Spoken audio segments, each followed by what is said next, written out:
क्या कभी आपके साथ ऐसा हुआ है कि आपने दिन भर कोई फिजिकल मेहनत नहीं की, आप बस अपनी कुर्सी या बेड पर बैठे रहे, फिर भी शाम तक आपको ऐसी भयानक थकान महसूस होती है जैसे आपने कोई पहाड़ तोड़ दिया हो।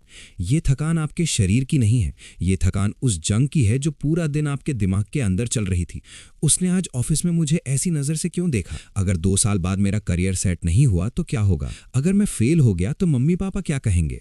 काश मैंने उस दिन उसको वो बात ना कही होती। आप एक ही वक्त में पास्ट के पछतावे और फ्यूचर के डर दोनों को एक साथ जी रहे हैं।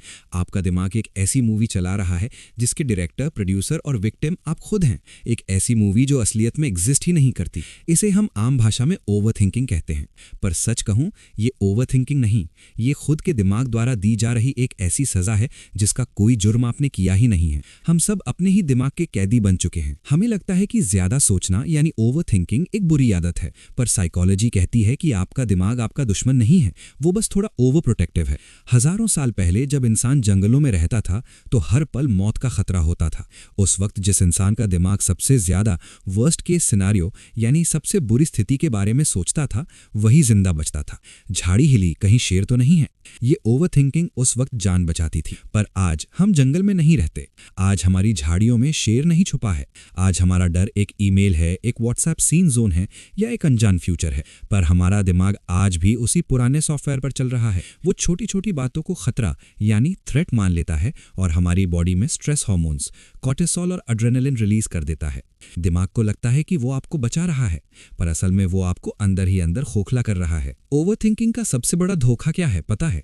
ये हमें फील करवाती है कि हम प्रॉब्लम सॉल्व कर रहे हैं। हमें लगता है कि अगर हम किसी चीज के बारे में बहुत देर तक बहुत गहराई से सोचेंगे तो हमें उसका परफेक्ट सोल्यूशन मिल जाएगा। पर हकीकत में ओवरथिंकिंग एक रॉकिंग चेयर की तरह है। ये आपको मूवमेंट तो पूरी देती है, पर आपको पहुंचाती कहीं नहीं है। आप घंटों एक ही जगह बैठकर अपनी एनर्जी बर्बाद कर देते हैं और आखिर में आप पहले से भी ज्यादा थके हुए और कंफ्यूज महसूस करते हैं। आप प्रॉब्लम सॉल्व नहीं कर रहे होते, आप बस अपने दिमाग में एक ही चक्रव्यूह के गोल गोल घूम रहे होते हैं और इस चक्कर में जो वक्त एक्शन लेने का था वो सोचने में निकल जाता है। इसे पैरालिसिस बाय एनालिसिस कहते हैं, यानी इतना ज्यादा सोच लेना कि आप कुछ करने लायक ही ना बचें। इसका एक बहुत बड़ा रूप है परफेक्शनिज्म। हम कोई नया काम शुरू करने से पहले उसके हर एक कदम को प्लान करना चाहते हैं। जब मेरे पास बेस्ट कैमरा होगा तभी यूट्यूब शुरू करूंगा, जब मेरी पूरी तैयारी हो जाएगी तभी बिजनेस लॉन्च करूंगा। हम ए से सीधा जेड तक का पूरा रास्ता पहले ही देख लेना चाहते हैं। पर जिंदगी ऐसी नहीं चलती। जिंदगी जीपीएस की तरह काम करती है। आपको सिर्फ अगला टर्न दिखता है। जब आप आगे बढ़ते हैं तो अगला रास्ता अपने आप क्लियर होता है। पर ओवरथिंकर पहला कदम उठाता ही नहीं, क्योंकि उसे आखिरी कदम में डर लगता है। हम फेल होने से इतना डरते हैं कि कभी अटेम्प्ट ही नहीं करते और आखिर में हमारे हाथ आती है सिर्फ रिग्रेट। एक बहुत महान फिलोसोफर थे सेनेका। उन्होंने हजारों साल पहले एक बात कही थी जो आज के जमाने में सबसे ज्यादा सच है। We suffer more in imagination than in reality. यानी हम असलियत में उतना दर्द नहीं झेलते जितना हम अपनी कल्पना में, इमेजिनेशन में झेल लेते हैं। जरा पिछले कुछ सालों को याद कीजिए। आपने कितनी बार ऐसी चीजों के बारे में सोचकर रातों की नींद खराब की जो आखिर में कभी हुई ही नहीं।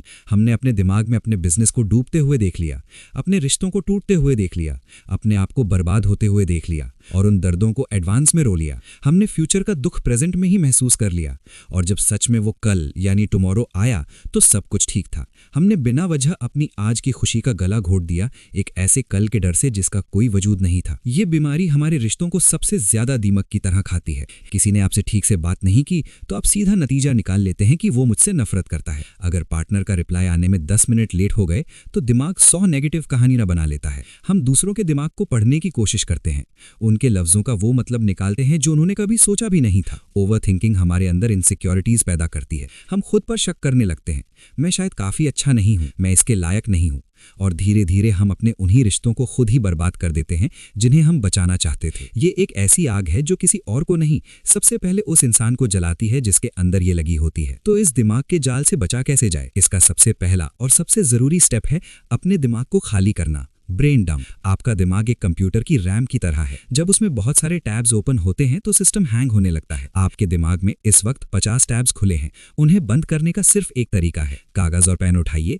और जो कुछ भी दिमाग में चल रहा है बिना सोचे समझे लिख डालिए। जब आप अपनी एंग्जाइटी को दिमाग से निकालकर पेपर पर देखते हैं तो आपको अचानक रियलाइज होता है कि अरे ये तो कितनी छोटी सी बात है, मैं खामखा इतना डर रहा था। पेपर पर आते ही वो बड़ा सा भूत एक छोटा सा कीड़ा बन जाता है। दूसरा सबसे बड़ा हथियार है इम्परफेक्ट एक्शन, यानी खराब शुरुआत। ओवरथिंकिंग का सबसे बड़ा दुश्मन है एक्शन। जब आप सोचना छोड़कर फिजिकल दुनिया में कुछ करने लगते हैं तो आपका दिमाग प्रेजेंट मोमेंट में आ जाता है। अगर आपको कोई नया काम शुरू करना है और आपको डर लग रहा है तो परफेक्ट प्लानिंग का इंतजार मत कीजिए, बस उठिए और एक छोटा सा गंदा सा इम्परफेक्ट कदम उठाइए। अगर पढ़ाई का टेंशन है तो पूरा चैप्टर समझने की जगह बस किताब खोलकर पहला पैराग्राफ पढ़िए। अगर किसी को मैसेज करने से डर लग रहा है तो बिना सोचे हाई लिखकर सेंड बटन दबा दीजिए। जैसे ही आप एक्शन लेते हैं दिमाग का ओवरथिंकिंग लूप टूट जाता है। गलती करना, फेल होना और फिर से सीखना, ये सब ओवरथिंकिंग से 1000 गुना बेहतर है, क्योंकि कम से कम आप आगे तो बढ़ रहे हैं।